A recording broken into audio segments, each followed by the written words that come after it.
The Solomon Rose by J.J. Haile. Narrated by Joyce Licorice. Carrie's call came as I was doing the dishes. I dried my hands and picked up on the third ring. "Hey, girl, is it time yet?" My sister was in what she called the 20th month of pregnancy and rapidly growing tired of the entire process. "Hardly. I think this sucker is holding out for ransom. Actually, I called because Dotsy's been trying to reach you, but she was dialing wrong." I frowned. Dotsy was our mother's youngest sister who lived 80 miles away and was only heard from in emergencies. "What's wrong? What'd she say?"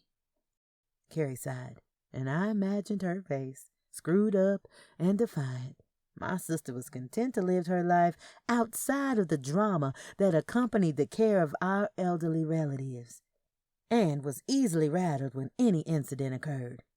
"It's something about the twins. Listen, Corinne, I'm seriously not the one. Please call her and make sure she has the right number for you. I don't need any family drama right now." I laughed, and lighting a cigarette, stepped outside onto the patio. "Calm down, Carrie. I'll call her. Listen, how you feeling?" She sighed dramatically. "Don't you remember being pregnant? I feel like I'm never going to have this baby, and I'm about to scream." "Where's Byron?" My brother-in-law, saint that he was the only person able to deal with Carrie's hysterics. "He took mine, Dougie, to the skating rink. Corey, I'm so depressed." I talked with her on for another 10 minutes and promised to come by the next day and take her to lunch. I finished the dishes and went upstairs where Will was already snoring. I changed into my nightgown and then glanced at the clock. It was just past 7. I sighed and, finding Dotsy's number in my appointment book, punched out the numbers. She answered on the second ring. "Hello?" She sounded anxious. "Dotsy, it's me, Corinne. Carrie said you were trying to reach me. What's wrong?" My aunt took a deep breath. "It's the twins. I'm going to need some help. I'm sorry to bother you, but—" "It's not a bother, Dotsy. You should know that. Tell me what's wrong." Another sigh, and then, "It's Eugene. She not well, and Virginia by herself. You know how they are." Indeed I did. The twins, the middle children at 83, lived together in what had been the original family home, only a few miles from Dotsy. Throwbacks to another time, the twins had never married and coexisted in a world where each was emotionally attached to the other. Until recently they had managed well, but their advanced ages were beginning to show signs of dementia, and Dotsy had taken to dropping over to check on them every few days. I listened closely as Dotsy went on, and I could hear the desperation in her voice. "They won't go to the hospital. I tried that. I'm afraid one or the both of them are going to die all alone in that old house." I closed my eyes and tried to think. My mother had enlisted our aid in caring for the twins as she sailed to the Grecian Isles with her woman's club, and true to form, a situation was about to happen. "All right, Dotsy. I'll drive up there in the morning. Do you think they'll be all right tonight?" My aunt assured me that she would go over before they went to bed for the night to check one more time. "I was there earlier, brought them some soup, and I tell you, it's a mess." I reassured her that I would be there in the morning, and lay beside my sleeping husband until the sound of his snoring lulled me to sleep. I woke up as Will was bringing me my coffee and smiled as he kissed my cheek. "Was that Carrie last night? I heard you on the phone." I explained quickly, and he grinned, shaking his head. "Gonna go do the babysitting for a spell?" "Baby, those 2 old biddies belong in a home somewhere. How long are you gonna continue trying to watch over them?" "You know we promised, Ma.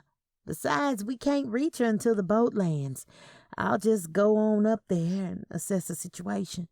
If I need to, I'll just call 911 and have them carted off." My husband laughed softly and kissed me again. "All right, just remember you have enough on your plate already with Carrie. By the way, when's that baby coming?" We laughed, and then he left for work. I finished my coffee and stepped into the shower. As the warm water sliced over me. I thought of my mother, blissfully enjoying herself as my sister and I tried to cope. This was so like Mama to just leave things for someone else to take care of. For the millionth time, I wondered how she ever managed to get us raised. My mother was probably never meant to be an earthbound spirit. As long as I can remember, her head had been in the clouds. Her whimsical nature had served us as toddlers, but upon reaching puberty, my sister and I soon realized that Mama wasn't the mothering type. Our dad had been the responsible one. He knew that we needed to shop for food and clothing and that we needed at least one interested parent to round out our development. Mama loved us slavishly, lavished us with gifts and praise, while neglecting to notice that we were growing up into women without a clue. Daddy, as always, stepped into the breach and saw to it that we had someone to help us navigate the transition to womanhood. His mother, our Granny Natty, and his two sisters, Belle and Lavanya, were able substitutes, and when Mama hardly noticed, we managed to reach maturity with no lasting scars. Just as she had second-handedly raised us, Mama had left the care of her siblings to someone else, Dotsie, after promising her own mother to see after the twins. Eugenie and Virginie had been born at home in the big old house where they were to live out their lives and were probably slow as children. 83 years ago, there was probably little that could be done except to place them somewhere, and since people didn't do that much in those times, the twins were kept at home and reared by their parents, and later cared for by their siblings. When the grandparents died, Mama Dotsie and our Uncle Jake became the caretakers. Whoever thought that Mama could act as a co-parent must have been as slow as the twins. She didn't possess a clue. Uncle Jake made sure that the twins were financially secure and that the house was habitable and that they attended church every Sunday. Dotsie tended to boo-boos and made sure that they were able to exist on their own, and for a very long time they did. In the past few years, however, they had slowed down. Arthritis, cataracts, and poor judgment, which often came with advanced age, was more pronounced, since it came doubly. Twins had never been apart for very long. It was family lore that Eugenie had once had a beau, but had been disappointed. And Virginie was the perfect stereotype for spinsterhood, old before she was ever young. She worked 25 years as a telephone operator before retiring and settling into housekeeping with her twin. Mama visited when she thought about it, and most of their care in the later years had fallen on Dotsie. Once Uncle Jake had a stroke, Mama assumed the twins were fine, and outside of birthday cards and a visit over the Christmas holidays, promptly forgot about them. After Daddy died at 63, our mother had become what she had always wanted to be, a career globetrotter. With her woman's club, Mama had managed in the past 5 years to see much of the world and was as eager to revisit her favorite places as a seasoned traveler. As usual, between Dotsie and I, the situation with the twins would be handled with Mama's profound gratitude, albeit long distance. I dressed quickly and, preparing my coffee in a to-go carrier, called my daughter Fiona as I turned onto the I-10. "So did Aunt Dotsie say what was wrong?" My daughter, ever stable-minded, spoke to me on the cell phone via speaker as she prepared for her morning run. "Not actually, you know how she can be. It's just best that I get up there and see for myself." Fiona agreed, elicited a promise to keep her up to speed, and signed off. I drove the 90 miles in 45 minutes and arrived at Dotsie's house as she was coming out. My rotund little aunt was barely 5 feet and girlishly plump, but she was as agile as a trained athlete. We embraced, and after she stowed the box laden with cooked fruits in her trunk, we set off, in tandem, for the old house and the twins. My grandfather had erected a sturdy 3-room house for his new bride nearly a century ago, and as the children came along, proceeded to add rooms as needed. What stood today was a camelback 2-story structure of 8 rooms and 2 baths, which, thanks to Uncle Jake, was kept in good repair and would probably last another 100 years. Dottie used her key to open the front door, calling out as we entered. "Girls, it's Dottie and Corrine. Are y'all up yet?" From the back of the house emerged a tiny little person dressed in a long flannel robe and scruffy house shoes. It was Virginie, the one who wore glasses. She was smiling as if Santa had come to call and welcomed us warmly, kissing my cheeks and patting my hands.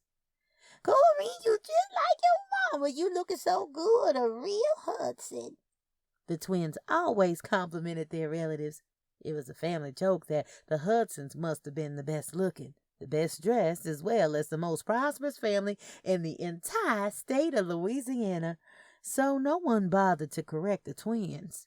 Dottie set the box of food on the coffee table and looked past Virginie to the parlor. "Where's Eugenie? Is she feeling any better?" Virginie waved a hand, dismissing Dottie's query. "She's still in bed waiting for coffee. You know how spoiled she is. Come on in the kitchen. She'll be out in just a bit." My grandparents' house could have graced the cover of American Home for the 1970s. It was pristinely clean, and while there was considerable dated furniture in place, was comfortable and charming. In the past few years, Dottie had engaged the neighbor, Lord Willis, to come in and clean twice weekly, and while the twins were very vocal about the unnecessary expense, they were grateful for the help. We sat at the wide kitchen table as Virginie brewed the coffee and warmed the pastries in the oven. Dottie had brought the box into the kitchen and was busy removing covered dishes. "Oh, Dottie, what'd you bring? We still got a lot of that soup left." She moved closer to inspect the food and smelled like a child. "Are those greens? Lordy, Eugenia'll be over the moon. She does love her some greens." Dottie nodded and looked toward the parlor again. "We'll get in here to see them when I pour the coffee." Virginie scooted toward the parlor, and Dottie shook her head. "They can't navigate the stairs anymore, so Laura moved them into the parlor. They keep the pocket doors closed during the day so no one could see the beds." As she was speaking, the twins appeared, Virginie holding her sister at the waist, and Eugenie clutching her sister's arm, looking as though she would keel over. I got to my feet and helped place Eugenie on a chair. She was breathing laboriously, and there was a distinct wheeze when she exhaled. "Aunt Baby's sister, that cold sounds bad." To mark the distinction, since the twins were identical, we had from young referred to them as Baby Sister for Eugenie, who was 10 minutes younger, and Big Sister for Virginie, who was the older. They were like two sides of the same coin, each tiny and fragile of build, with the identical bushy gray hair and rimless glasses, although only Virginie wore hers all the time. The little old lady coughed into a tissue and shook her head. I touched the face, and it was hot and papery. "Just look off, it's getting better." Dottie and I exchanged looks, and Virginie chattered as she placed cream and sugar on the table. "We had the hot tea with honey and a little dab of Vicks, but Baby Sister swears it tastes like old socks." We all laughed. Even the wheezing twin, and then Dottie took a seat and regarded the little feverish twin in the matching flannel robe. "I asked Corrine to come and convince you to go to the hospital. That cough sounds worse than it did yesterday." In unison, they declared that just a few more days and everything will be fine. But I interjected, "Oh, no, I'm afraid we're going to have to insist you both need to be seen by a doctor. We'll have our coffee, and then Dottie and I are driving you both to the hospital." The twins exchanged looks, then reached for each other's hands across the table. "The doctor could come here. Baby Sister can't tolerate the smells in the hospital." Dottie shook her head.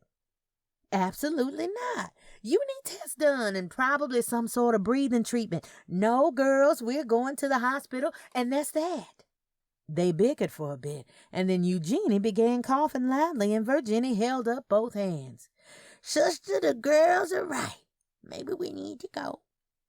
They shared another long look, and then they both shrugged. We managed to get them dressed and out of the door in 45 minutes. On the way to the nearest emergent care facility, Virginie kept up a constant chatter while she patted her twin's hand.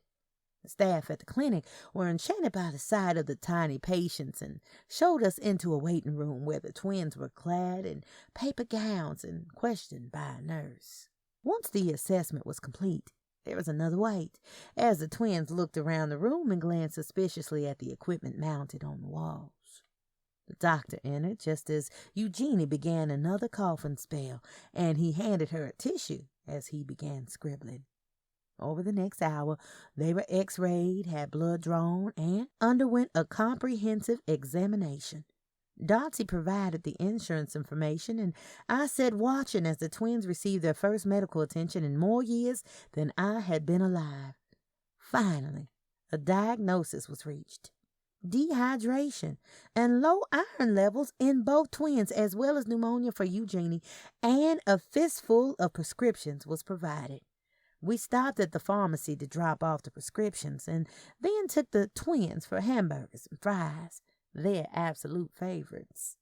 Back at the house, Virginia hurriedly changed into her day dresses and, finding wide-brimmed sun hats, proceeded to prepare for gardening. "Aunt Big Sister, I think the garden can wait a while.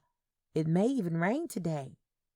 My little aunt smiled and shook her head. "We water the Solomon roses every day, whether or not it rains. It will only take me a few minutes." I exchanged looks with Dotsie, who was dosing Eugenie with the new medication, and then followed Virginia through the kitchen door into the garden. Years before, their mother had started an herb garden along the side of the house. Further in back was the plots that were planted in greens and tomatoes every year. There was a healthy myrtle vine that was twisted over the chain-link fence, and garlic peppers and onions grew bountifully under its leaves. The fig and pecan trees gave fruit yearly, and the twins delighted in sharing their abundance with the neighbors. The sage, rosemary, and thyme, along with mint and basil, thrived in the herb garden, and off toward the front of the house were the roses. The twins seemed to have the greenest thumbs possible, and their roses were the talk of the neighborhood. Several different types grew in healthy abandon all along the front of the house, in possible colors and varying aromas. The roses were the twins' pride and joy. At the very end of the rose garden was a veritable tree of climbing roses, a brilliant coral color, and the blooms were huge and fragrant. Here, Virginia paused, and taking some plant food from a shallow bucket, she fed the bush and followed with a healthy soaking. "This is the Solomon rose we crossbred it ourselves, and it's the star of the garden." I smiled. The blooms were extraordinary. "Are these like the roses that grew in King Solomon's garden?" The tiny little woman stared at me for a second before responding. "Maybe so. Isn't it lovely?"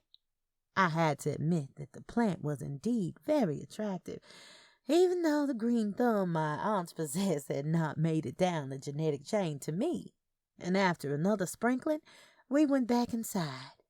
As the day progressed, Eugenie fell into a light slumber, and after adjusting the humidifier, Dotsie joined Virginia and I in the kitchen. "I think she's feeling better. Your cough sounds like it might be breaking up." She glanced at Virginia, who was preparing a small tray with a decanter of turgid, almost colorless liquid in 2 shot glasses. We each smiled, remembering the twins' habit of medicinal spirits before bedtime. In the cut grass decanter was anisette, a potent liquor that was delivered to the twins yearly by the local liquor store. It was their only vice, and they had imbibed for years. Virginia poured 2 fingers' worth of the vicious liquid into each of the 2 shot glasses and set the tray on the counter by the sink. "We always have our little drink after supper. It aids digestion. I better get busy at the stove. We always eat promptly at 7. I glanced at my watch. It was nearly 6. Dotsie pulled containers from the refrigerator and placed them on the table. "There's greens and roasted chicken with dressing as well as rice. There should be enough for the 2 of you." Her sister nodded. "Oh, that'll be just fine. I'll make some yeast rolls to go with that. Will you girls stay for supper?" I got to my feet. There was still a drive ahead of me and my own family to see to. I need to get back, Aunt Big Sister. My husband likes his meals on time, too. Dotsie sighed, watching her sister. Big Sister, are you sure you're going to be all right? I can spend the night and make sure baby sister gets her medicine on time. But Jenny was shooing us out of her kitchen, literally. There's no need for that. I'm grateful that the two of you came and helped us. But I can take care of baby sister. I set the alarm for when our medicine's due and make sure that the humidifier stays filled. You two get on back home and come see us when you can. I followed Dotsie home, and we sat for a few minutes talking over the day's events. Corinne, I'm so glad you came. They can be a handful. I laughed. Well, I'm glad we got them to the doctor. At least that much is accomplished. Dotsie nodded. Thank God, now we got to work on getting someone in there to help them. That place is just too big for them to handle. I agreed, especially after they've had all their medicinal spirits. We enjoyed a laugh at the twins' expense, and I drove home in good humor. Mama called from somewhere in the Grecian Isles, and after I praised her of the latest, she offered, Well, you all did well. When I get home, we'll sort it all out. Typical Mama. She probably forgot our conversation the moment the connection was broken, but I was used to it and knew that somehow those of us responsible enough would see to the twins. Carrie delivered a healthy 8-pound boy, named him Justice, and prepared to be laid up as long as possible. I brought chocolates for her and a 12-pack of Bud Light for Byron. After I had done all the oohing and ahhing over her latest effort, Carrie fed her son and Byron put him down in the nursery. So, girl, what's going on with the twins now? I filled her in, and we had a laugh. Carrie leaned forward to conspire. Did they have a little drinky poo? Oh, yes, ma'am. Right after supper as usual. I bet they stayed pretty tanked up most of the time. Carrie chose a nougat center and chewed reflectively. Mama said, it all started after baby sister was disappointed. It seems losing Solomon Landry really sent the poor thing over the edge. I remembered the family stories about the engagement and the jilting and questioned my sister. So whatever happened to him, Solomon? Carrie shrugged as he selected another chocolate. Mama said he was just never seen or heard from again. I guess it was best. Aunt Baby Sister had enough to deal with without seeing him around. I nodded. I guess, but she still loves him. They have a rose they grow, and they call it the Solomon Rose. Bet that's for him. Carrie laughed. Yeah, well, they probably used some of his hair as something for fertilizer. Fiona and I drove out to see the twins just as the weather changed and found them having supper. Aunt Baby Sister looked much improved, and they offered us some of their nightly drink. Fiona made a face at the pungent aroma of the liqueur and shook her head. I decided, on an impulse, to venture a sip, and was completely jolted. The innocent-looking vicious liquid was as potent as moonshine and packed a similar punch. I watched as each of the twins sipped daintily, relishing every drop, and was amazed at their capacity. They weren't even the least fazed by the powerful brew. Aunt Big Sister pulled on a sweater, preparing to go out. Auntie, it's too cool for water, and wait until tomorrow. But from her chair, Aunt Baby Sister protested. We never fail to water the plants, especially the Solomon roses. They spoiled.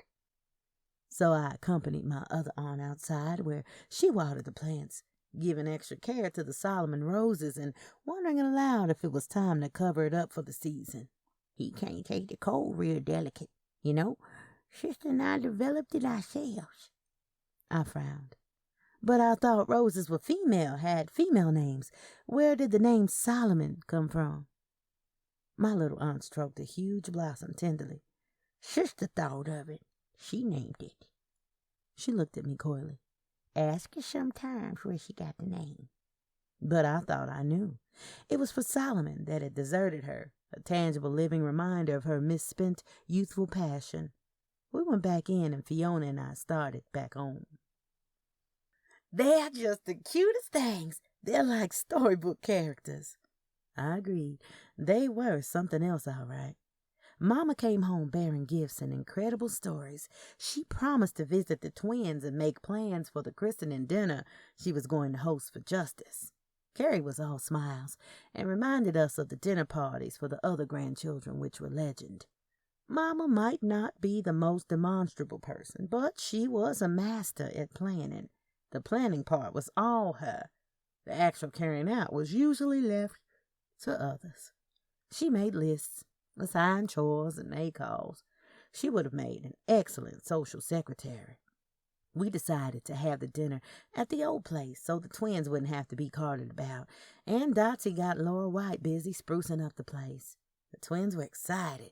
No one enjoyed a party as much as they did, and insisted on making their famous coconut layer cake, which was, as I remembered, quite an awesome dessert. Carrie, Dotsie, and I did much of the shopping, Mama providing the ideas, and within weeks we were as ready as could be. Uncle Jake had someone spruce up the yard with explicit instructions not to touch any of the plants, and my Will and Carrie's Byron spray-painted the vintage porch furniture and repaired the awning.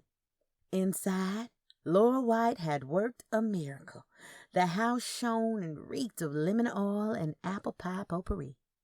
The beds had been moved from the parlor, and once again it looked as it had 20 years before. The twins spent countless hours making cake and dressing, and by the evening before the party had been spiffed up as much as they would allow. Dotsie had done much of the cooking with the help of our Aunt Vera, Uncle Jake's wife, and that Saturday evening the old kitchen was filled with pots, platters, and serving trays.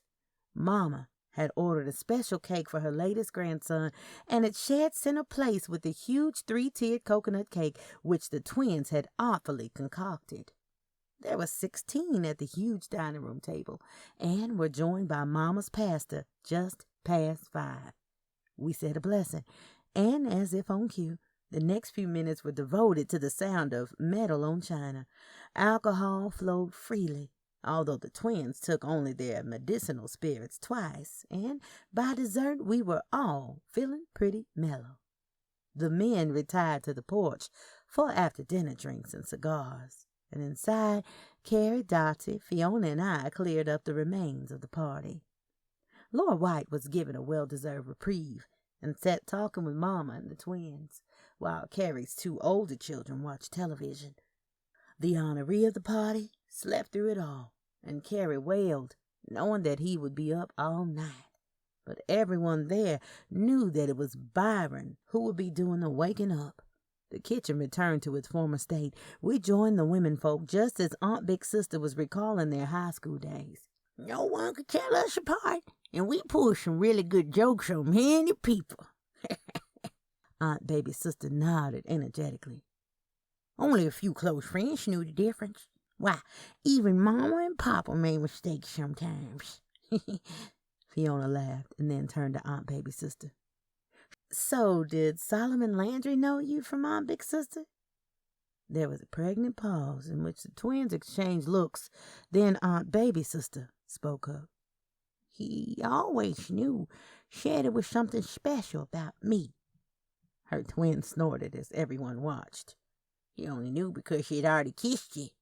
Aunt Baby Sister gasped and covered her mouth, but her twin went on. Fresh he was, and you were willing, even before he asked Papa for your hand. The other twin smiled and arched her brows. Solomon loved me, honestly, and it wasn't that fresh. Fiona leaned forward. Why didn't you marry him, Aunt Baby Sister? The little old lady's face fell into sorrowful lines, and her sister reached out and grabbed her hand as she addressed my daughter. Because she was a fool, got cold feet listening to others talk. Baby Sister was better off without him. I watched a display of emotion flit around Aunt Baby Sister's face and felt that she didn't feel so well off. Mama turned the conversation around, and in minutes Solomon Landry was exorcised, although my little aunt's smile was merely a facade. Later, Dotsie and I saw to getting them ready for bed and watched as they kissed each other and said, I love you. The habits of a lifetime. And within minutes, they were snoring in the matching twin beds. We rejoined the family as Carrie and Byron prepared their little family for the ride back. the boxes and bags with gifts spilling out of the car trunk. Mama took Fiona for a sleepover, and Will and I waved at Jake and Vera as they herded their rambunctious boys. Laura was driven home by the pastor, and Dotsie was prepared to spend the night. We had a last cup of coffee in the kitchen as Will watched the sports on the tube. I wonder what really happened back then to baby sister and Solomon Landry. I can barely remember it happening at all. Dotsie, nearly 10 years younger than the twins. She must have been just a girl at the time. I laughed. Mama said that he just disappeared and was never seen or heard of again. I leaned closer. But I have a theory. I think Aunt Baby's sister saw him at least once again, and they made some kind of peace. Dotsie shook her head. I don't think so. Papa was adamant. Solomon was not to be allowed to cross the threshold ever again. I nodded. Of course, but no one was there to stand guard all of the time. You mind me. I'm going to ask them, and I'll bet there's a story there. Dotsie shrugged and yawned. Maybe so, but who cares? It happened long before you were born. It's just another family tale. But I was intrigued and planned to question the twins and put my suspicions to bed. A few weeks later, I drove back to the old place, stopping to collect Dotsie, bringing the twins a space heater for the huge parlor. They were just finishing breakfast and insisted that we have coffee and rolls with them. I slathered my roll with homemade apple butter and glanced at Dotsie. How's the Solomon Rose? Did the frost kill it? Aunt Big Sister clapped her tiny hands. Oh, it's grand as ever. We covered it up with burlap and watered every other day. I nodded and then looked at her twin. Aunt Baby Sister, did Solomon ever say he was sorry? Before she could reply, her twin stepped into the breach. Solomon Landry was a fool, I told you.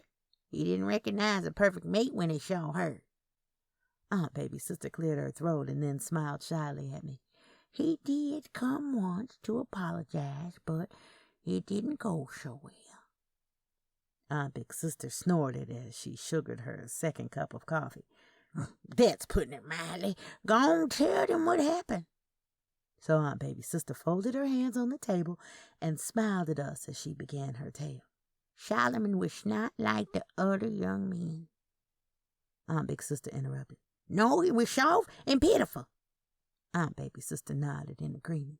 Yes, he was, but he did love me.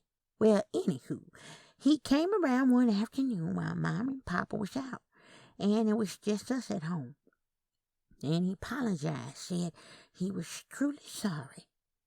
Aunt Big Sister was so agitated she rapped her knuckles on the tabletop. He begged her to forgive me and to give him another chance. Sly old fox that he was. Dotsie frowned. What do you mean, wasn't he sincere? Aunt Big Sister opened her mouth to reply, but her sister spoke up. No, he wasn't. There'd been talk about him courting another girl while we was engaged. I wanted him to admit it, but he wouldn't.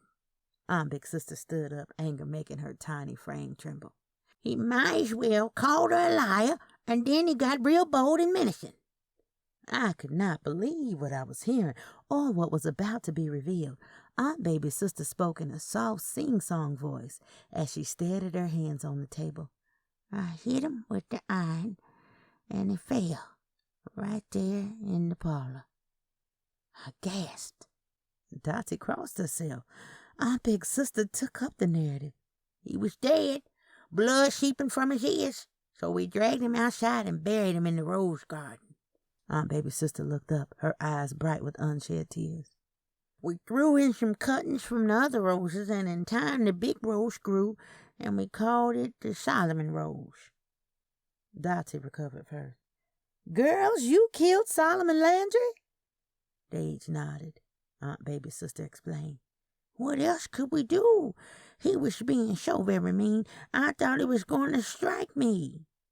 Her sister came around the table and embraced her as Dotsie and I sat stunned. So Solomon Landry had tried to make his peace, although he botched the job, and the twins saw to it that he would never menace another living soul. They had never told anyone until now, and I felt that the shared burden was cathartic for both of them. Of course, the authorities had to be told, and they in due course dug up the yard looking for remains.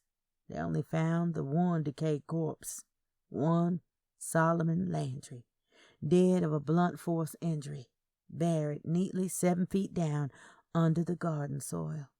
The aunts were interviewed and, after a lengthy period, were accused of second-degree manslaughter. They were 3 weeks shy of their 84th birthdays. So what does one do with such information? They were, after all, senile 84-year-olds who might well have made up the entire story. Who knew?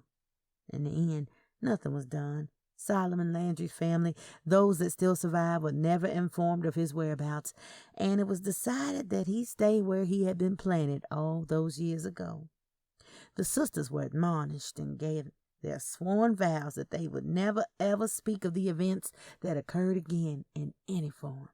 The family was rocked, and since we were not under any restrictions from the law, discussed the story at length. Jake could not believe it, and Mama would not. It was all too much to take in. Dotsie and I alone knew that twins had spoken the truth. Together for life by force of nature, they had protected each other all their lives. A threat to one was a threat to the other, and they took care that neither was ever harmed or wronged. They never discussed Solomon Landry again, although they continued to tend to the rose that bore his name. And when they died within weeks of each other, 6 years later, Dottie and I scattered cuttings from it over the soil that covered them. Carrie was the only one of the family that wasn't surprised. There's something spooky about twins. I always felt it. At least they aren't around to avenge anyone's honor anymore. The end.